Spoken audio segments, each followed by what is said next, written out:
Walsall back on home soil on Saturday, home to Colchester. Colchester were on a very, very good run. 6-2 win over Chesterfield, 2-1 win over Gillingham, beat Grimsby 2-1, beat Harrogate 3-1, and then a very credible away draw with high-flying Swindon. And I was thinking, we've got to play them soon. I hope they drop off it a little bit, because they're looking very good. Lost 3-2 in the Cup to MK. But that coincided with Jack Payne being missing. Jack Payne, very, very good player. He's a player I've admired for a long time. Would love to have him at Walsall. He's already got 4 goals, 4 assists this season. So a big loss for them if he's still missing. He didn't play in the Cup game, and he didn't play in Saturday's defeat at home to Bromley. 2-0 defeat at home to Bromley. So I wouldn't say the wheels have come off exactly. Danny Cowley will certainly have them fired up, ready for the weekend. But Walsall, gonna watch them, haven't we?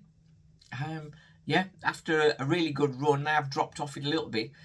I thought with the results they'd had, they'd be higher in the table, but they're still only 16th. But we know Colchester, and we know the Cowleys. They're going to be storming up the league, and I fully expect them to be playoff contenders as the season wears on. So don't be confused with their position in the league. Yeah, they are 16th, just 18 points to Walsall's 29. They scored 21 to our 23. Conceded 20. That is the issue for them. We've only conceded 15. Yeah, conceding too many goals they are. That's the problem. But they've got plenty of attacking options. Sam Tavidi, excellent striker, of course. Kyrese Lisby, 5 goals, 3 assists already this season. He's wearing number 14. And Micah Mbik is on loan from Charlton, just a year younger than our very own Daniel Carnu, on the books with Charlton. He's their number 33, so he's one to watch out for. After last season, Anuro Edwards is one we certainly want to be keeping an eye on. But maybe taking the plaudits and nominated for League 2 Player of the Month is Harry Anderson. 5 goals, 1 assist, right side of midfield.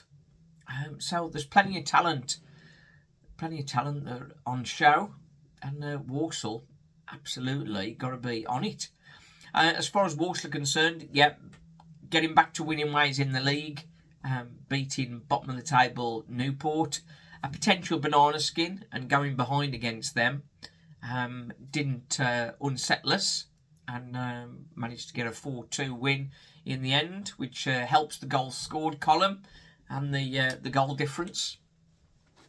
Has Matt Sadler landed on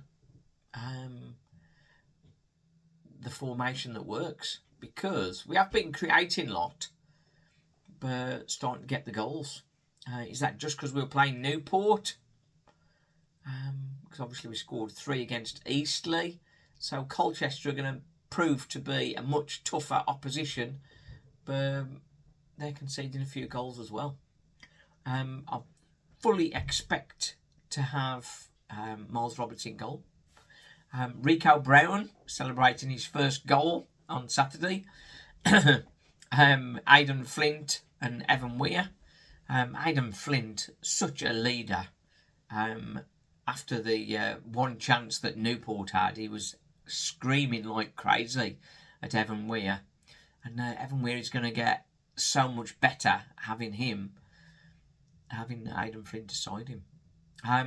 In the midfield, we made a change, and Lakin was at the base of the CDM role, and that worked. Lakin had a superb game. I had him as my man of the match, even though Finnegan got the 2 goals, of course. But one of those goals, Carnu's goal, came from a chance a shot from Lakin that came off the post rather. And then Courtney Clark, he's settling into the first team now, isn't he? We have talked about he's better coming off the bench, but for the whole of the 90 minutes, some really good running. Gets caught out positionally a little bit, but he's still learning.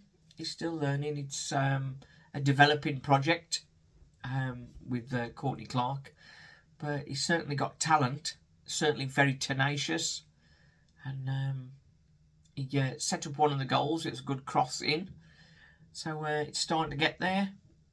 His first goal, maybe Terry Connor will have a word in his shell and give him some tips that Darren Byfield would also have been doing to get him off the mark and get his first goal. That would be good. Up front, Elvis and Carnu. Elvis didn't have his best of games against Newport, but he certainly puts himself about. Did have a chance first minute that should have scored, but alongside Daniel Carnu is looking better and better every game.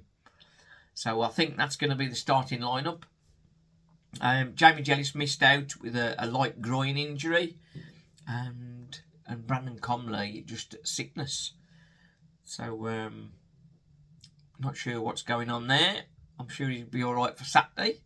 These fit guys respond very well to colds and stuff like that, so I'm sure they'll be good. It was good to have off the bench more minutes for Jammer. He is looking more like the player that we had last season, so that's looking good. And Lewis Warrington came on and did a good job closing things down and being a bit more tenacious in the tackle than he has been previously. But then he did give away a couple of free kicks late on, so it's just finding a balance there. Right then, we'll be at Smash Burgers, so if you want to join us there, we'll be there at 1 o'clock on the Saturday. And use the code WFTV20 for 20% off. You have to go to the counter rather than just using the screens.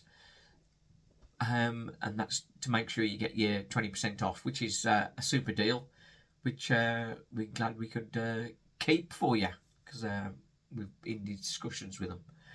Right then, so join the pain. I'm off for a few days, but I'll be back for Saturday. Horse Fan TV. Cheers.